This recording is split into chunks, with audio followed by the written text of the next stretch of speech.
Bienvenue dans le podcast La croisée des chemins, à la croisée de la science et de l'invisible.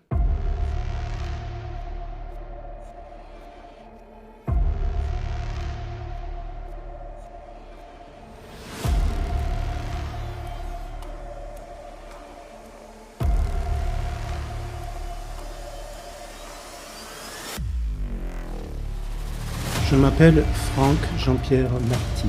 Je suis thérapeute, géobiologue, auteur et chercheur dans l'âme. Je vais, à travers ces podcasts, vous expliquer les liens que j'ai pu tisser entre la science et l'invisible. La plupart des thérapeutes n'utilisent pour lire leurs ressentis par leur perception qu'une seule grille de lecture, qui est façonnée par leurs croyances. Épisode 12. La lecture multiple d'un champ d'information. Rappel, une information correspond à une fréquence. L'utilisation du mot fréquence fait référence à la corrélation entre le ressenti des fréquences sonores et le corps. Une fréquence définie correspondra à une partie de notre corps, un organe par exemple. Un champ d'information est une suite d'informations que l'on peut définir par un ensemble de fréquences. Cette suite d'informations est cohérente, c'est-à-dire qu'elle raconte une histoire. Chaque point d'information est modulé par une forme de signal. J'utilise le terme modulé car l'analogie avec la transmission radiophonique me paraît pertinente pour visualiser le signal. En radio, nous trouvons la fréquence porteuse, analogie avec le point d'information, et le type de modulation, analogie avec le signal. Le signal définit comment nous ressentons l'information. Je vous renvoie aux épisodes 4, 8. Chaque point d'information avec sa forme de signal peut être interprété dans des registres différents. Je dis bien chaque point d'information ou information avec un signal défini a plusieurs interprétations possibles. L'interprétation se fait par rapport à une orientation de lecture. On peut décider de lire l'information en partant du ressenti énergétique, c'est chaud, froid, doux, ça bloque, c'est fluide. Ou en termes d'effets psychologiques, je suis calme, en paix, en colère, j'ai besoin de m'exprimer, de partir, j'ai peur de la suite. Ou encore en termes de mémoire de l'enfance. Mon père m'a manqué dans l'enfance, ma mère était étouffante, j'ai besoin de m'enfermer dans ma chambre et on peut aussi orienter la lecture vers les mémoires des ancêtres ou karmiques ou toute autre chose.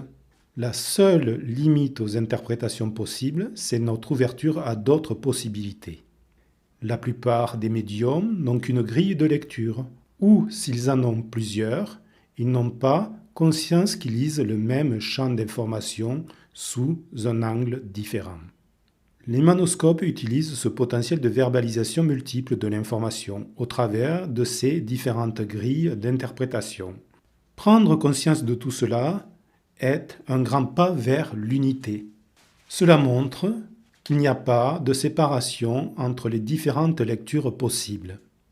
Le champ d'information d'un lieu, par exemple, parlera à la fois du ressenti de l'environnement, des douleurs ressenties sur le lieu, des mémoires anciennes du lieu, mais aussi de nos propres mémoires et de ce qui se passe actuellement dans notre vie. Le lieu devient alors un miroir de nous-mêmes. Comment interpréter différemment l'information ? Il faut avoir conscience que c'est possible. Il faut ensuite élargir son paradigme et donc ne plus se limiter sur ses croyances. À mes élèves, je dis que c'est comme si on regardait une chose mais sous des angles différents. Je sens que certaines personnes vont se mettre la pression pour essayer. Surtout pas. Ce sera contre-productif. Il faut poser votre intention de lecture, puis lâcher et laisser venir les ressentis, les mots, les phrases, les images. L'idéal est de rester dans des perceptions factuelles, c'est-à-dire vérifiables. Sinon, il devient très difficile de savoir si on est dans des perceptions concrètes ou dans l'imaginaire. La lecture peut prendre différentes formes, le ressenti par le corps, le ressenti des émotions, la médiumnité avec des images, des sons. Cela peut être aussi le mimétisme, c'est-à-dire que le corps prend des postures en lien avec le champ d'information. Il peut aussi y avoir une mise en mouvement du corps et l'on se met à jouer une scène. C'est un état de demi-transe ou de transe. Vous voyez, il n'y a pas une seule façon de lire. Tout cela est déjà lié à nos sens.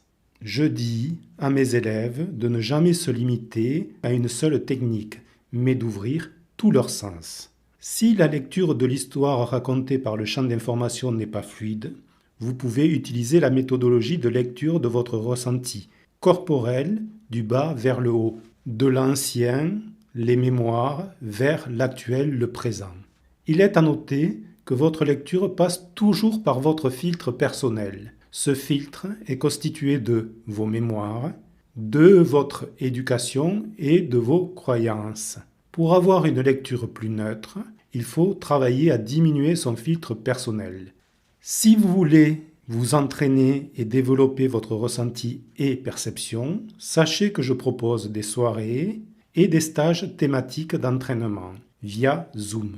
Vous trouverez les dates sur la page événements de mon site. Cet épisode est terminé. Vous pouvez réagir en commentaire ou sur mes réseaux sociaux. Abonnez-vous, activez la cloche pour ne rien manquer, partagez, likez pour soutenir mon travail et je vous dis à très bientôt.